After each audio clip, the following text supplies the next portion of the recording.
दर्शक बंधु आज आपण मैंने ओढ़णी सीरियल रविवार महाअध्याय देखापी पाइबे एक जबरदस्त एपिसोड देखापी पाइबे। जीवन एवं केमिति ज्योति को उद्धार करेंगे मोहिनी आ मानसी ठारू एवं केमिति किडनैप करके नहीं जाइछन्ति एवं केमिति षड्यंत्रु केमिति दुहे एवं स्थिरकित रहिबे। एवं ओढ़णी सीरियल कहानी रे आगो कौन आसवाई जाऊँगी नुआ ट्विस्ट कौन आसवा नुआ परिवर्तन ए संपर्क में सबकि जानापी हेले आपण मैंने आज भिडियो को पूरा शेष पर्यंत देखु।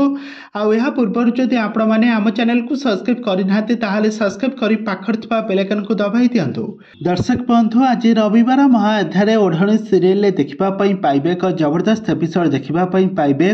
आज देखा जे गोटे बहुत बड़ा ट्विस्ट घटी जाइए कौन घटना ना आज एवं मोहिनी आ मानसी एवं एका सांगरे मिसिकी गोटे पर गोटे षड्यंत्र करुले किंतु सबु षड्यंत्र विफल हेबा परे एबे बहुत बड़ा ट्विस्ट आसी कहीं एबे समस्त को एबे भुआ बुलेबारे लगी पड़छन्ति जीवन एवं ज्योति सबु अपेक्षार एबे अंत घटी। एबे मोहिनी आ मानसीर सबु षड्यंत्र जेतेबेले जीवन आ ज्योति पाखकू जेतेबेले सत सामना को आसुची एबे समस्ते अस्तव्यस्त होई मोहिनी आज कौन करिवे ना तांका स्वामी को कॉल करिवे आ कहिबे आमे एबे कौन करि परिबा एही दुई जन को आमे एबे केमिति कौन करी तांकू एबे आमे अलगा करिबा।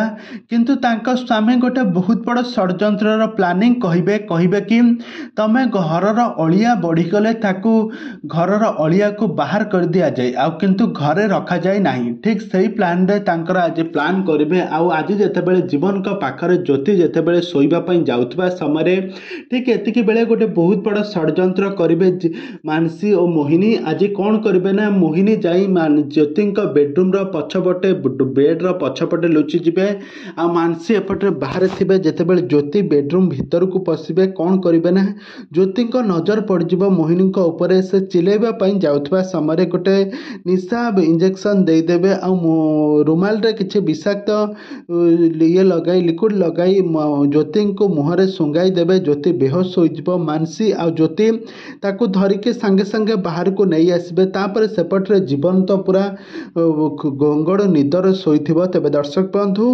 मानसी आ मोहिनी एबे कौन करिवे ज्योति को एबे कौन करिवे आगो एही सीरियल कहानी रे कौन आसबा नुआ ट्विस्ट कौन आसबा नुआ परिवर्तन ए संपर्क में सबकि जानापी हेले आपण मैंने आम चैनल सहित जोड़ी होई आम चैनल को सब्सक्राइब कर पाखर बेल आइकन को दबाई दिंतु।